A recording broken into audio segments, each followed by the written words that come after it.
de irnos al corte, usted comentaba que no hay desabastecimiento en el país. El presidente Nicolás Maduro comenzó conferencias de paz, mesas de encuentro económico con diversos sectores que han denunciado además deudas. Y allí me quiero detener. Por ejemplo, en el sector de alimentos, al cierre de marzo, la deuda del gobierno nacional con este sector era de 2,7 millardos de dólares según Cavidea. Y la escasez de alimentos, según el Banco Central de Venezuela, fue de 26,9%. ¿Cómo se va a manejar esta situación en el sector alimentos? Hay algo que tenemos que aclarar. Lo que se conoce como índice de escasez no es un instrumento macroeconómico, como decir el Producto Interno Bruto, la variación de índice de precios de bienes y servicios. Allí están considerándose vehículos con alimentos, con medicina, etc. Hay una distorsión. Sí se dan situaciones de que hay escasez en determinados renglones, en determinados productos, unos por problemas en la distribución. Recordemos que recientemente la presencia de las guarimbas, inclusive en nuestro estado, que fue con mayor intensidad en sectores de las principales ciudades, de paso, los municipios en los cuales gobierna la oposición, la gente de la MUD. Eso ha generado problemas en la distribución. El gobierno nacional ha tomado una serie de medidas para resolver la situación. Sí se presentan hechos de escasez, pero hay razones. Hemos visto que la guerra económica ha dado lugar a situaciones de acaparamiento, de especulación. Lo básico que afecta muchísimo es el contrabando de extracción, que está por el orden del 30% de la producción nacional se va hacia Colombia. Y se ha podido detectar que unidades de distribución desde la capital de la República van y llegan hasta la frontera, y en la frontera se traspasan o van y traspasan hacia Colombia. Usted comenta que uno de los casos puntuales de escasez, por ejemplo, en materia de alimentos, son producidos por las guarimbas, por lo que ustedes califican como guerra económica, por el contrabando de extracción, que es altísimo. Sin embargo, hay responsabilidad, por ejemplo, con el sistema del control de cambio, hay responsabilidad, por ejemplo, con el CADIVI, que no ha liquidado las divisas a diversos sectores. ¿Hay responsabilidad en eso? Ya el gobierno nacional, y lo anunció el vicepresidente del área económica, el vicepresidente ejecutivo Rafael Ramírez, ha reconocido que va a cancelar el 30% de la cifra que se dice. Y le voy a hablar con propiedad. Yo soy presidente de la comisión presidencial que está analizando el uso indebido que se dio en Venezuela de las divisas que se otorgaron a muchos sectores en el país, público y privado, porque vamos allí.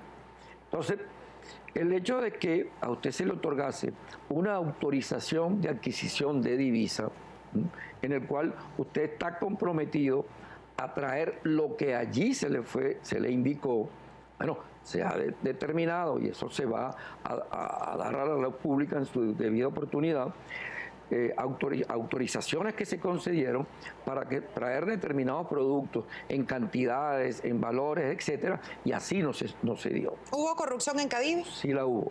Y ahora Sencoex, porque CADIVI lo creó el gobierno nacional. Sí. Ahora, ¿qué garantía hay que Sencoex iba a funcionar? Es muy fácil decir hoy, después de 10 años, CADIVI lo creó el gobierno nacional.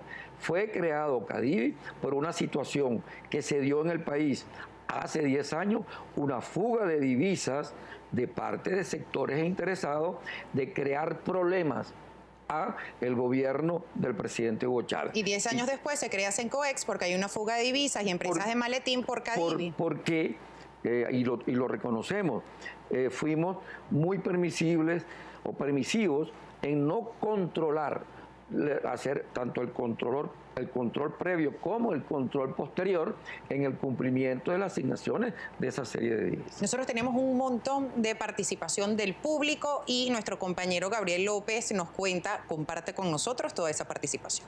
Así es, Carolina, también para el diputado Ricardo Sanguino, presidente de la Comisión Permanente de Finanzas de la Asamblea Nacional. Muchísima inquietud de nuestra audiencia, diputado, que expresan a través de nuestra cuenta en Twitter, @primerapágina. La mayoría de ellas tiene que ver con la situación de escasez que se ha presentado con algunos alimentos en el territorio nacional. Sacamos, por ejemplo, el comentario de @Jorman Fernández. Dice, la escasez ha estado desde mucho antes de las protestas. La falta de alimentos es porque no hay dólares en el país. ¿Algún comentario, diputado?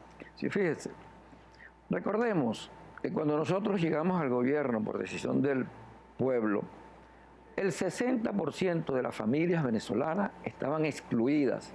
Y excluidas significa que no tenían acceso a los bienes esenciales, alimentación esencial y los servicios esenciales. El gobierno del presidente Hugo Rafael Chávez Frías incorporó, y hoy en día los resultados sociales, no solamente reconocidos aquí en Venezuela, sino por organismos internacionales que no tienen nada de chavista ni amigos del gobierno bolivariano, reconocen que avanzamos, incorporamos, mejoramos el nivel de vida de la población, mejoramos la distribución de ingresos de la población, salud gratis, educación gratis, vivienda subsidiada, alimentación subsidiada. Generamos un poder de compra en el pueblo que desde luego debió tener una respuesta de parte de la oferta, que todos sabemos que la demanda actúa más violentamente que la oferta, y se produjo una situación de desequilibrio oferta-demanda que se fue a resolver con la importación de producción de bienes esenciales. Hoy en día, y lo reconocemos, tenemos que incrementar la producción interna de los bienes que han venido siendo importados. Y para ello el gobierno nacional está implementando y está poniendo en práctica una serie de mecanismos para impulsar la producción interna, tanto en el sector agrícola como en el sector manufacturero, industrial y productor de bienes de consumo. Diputado, continúa la participación de nuestra audiencia a través de nuestra cuenta @primerapágina. Escribe, por ejemplo, Benjamín Armas. Dice, diputado Sanguino, ¿cómo se define una economía exitosa cuando no hay producción de autos y las aerolíneas están dejando de operar? También @Carla Omaire. Buenos días. Si hay productos que se los llevan a Colombia, ¿cómo se los llevan? ¿Quién controla la frontera? ¿Y qué pasa con la Guardia Nacional Bolivariana y el resguardo en esta zona, diputado? Pero fíjese, el gobierno nacional está tomando una serie de medidas, y recordemos en el caso de todo lo que es la red pública de distribución de alimentos esenciales, que hay el registro mediante la captación de la huella para lograr que la mayor cantidad de población acceda a los bienes esenciales. Yo puedo decir con mucha responsabilidad que hay organizaciones criminales que tienen vínculos con organismos internacionales, con grupos económicos, con grupos políticos que han permeado lo que es la estructura de nuestro país, y se han desarrollado una serie de vías y mecanismos para el contrabando de extracción.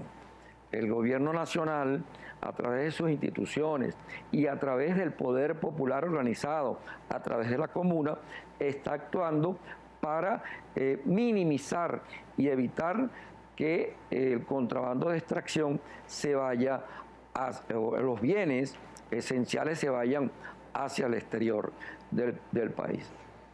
Yo no creo que un país pueda decirse que está mal porque hay una situación coyuntural en la cual no se producen automóviles. Nosotros hemos venido desarrollando todo un sistema, y lo hemos visto hoy en este programa, de incrementar el transporte público de pasajeros. Entonces, y se irá conjuntamente con la producción de vehículos individuales. Y nosotros vamos a mejorar la movilización de los usuarios, usuarias del transporte público. Sí, diputado, a propósito también de todo este tema económico y macroeconómico en el país, recientemente el gobierno del presidente Nicolás Maduro lanzó lo que él ha denominado la nueva ofensiva económica por la producción y los precios justos. ¿Podría usted explicarnos exactamente cuál va a ser el alcance que va a tener esta nueva ofensiva económica, sobre todo en materia de lo que ha denominado el vicepresidente Jorge Arreaza el modelo de producción socialista? Fíjese, nosotros somos una economía rentista que le heredamos, una economía rentista capitalista. Y la propuesta del modelo es un modelo productivo socialista. ¿Qué significa del socialismo del siglo XXI, del socialismo bolivariano? En donde participan las unidades de producción social, en donde participan las unidades de producción privada, y se estimulará también la participación del sector privado para producir en el país. ¿Cómo lo vamos a implementar? Bueno, producir, transformar las materias primas de origen nacional, porque no tiene ningún sentido.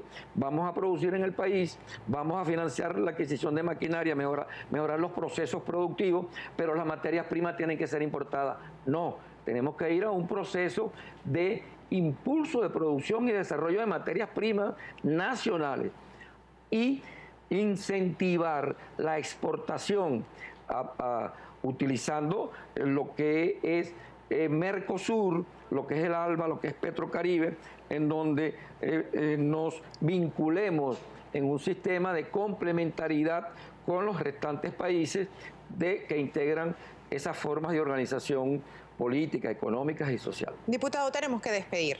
Solo una última pregunta antes de despedirlo. PDVSA anunció esta semana que realizará la emisión de bonos de la banca pública por $5 millardos.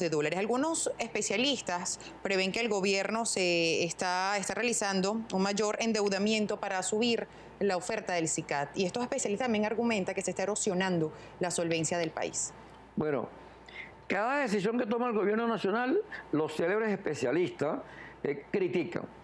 Ellos dicen que la única forma en que ellos verían con buenos ojos las decisiones que se toman en el ámbito político, en el ámbito financiero, es cambiar el modelo que ya feneció, que ya no sirvió.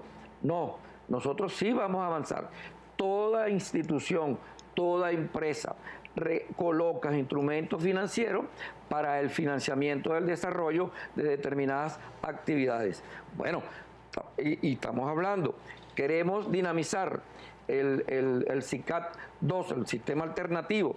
Hay suficientes recursos monetarios en términos de bolívares en el mercado venezolano o en el sistema monetario venezolano. Bueno, yo coloco instrumentos que me permiten a mí obtener dineros en bolívares, pero que se llaman instrumentos denominados en dólares o en divisas y transables en bolívares, y los coloco en el SICAD alternativo, y voy con ello, proveo los requerimientos de algunos sectores productivos que requieren de divisas para realizar sus importaciones. ¿Es sustentable a mediano plazo esto? Sí. ¿A largo plazo? Bueno, y la tendencia puede ser a largo plazo a una unificación cambiaria en todo lo que tiene que ver la relación Bolívar-dólar.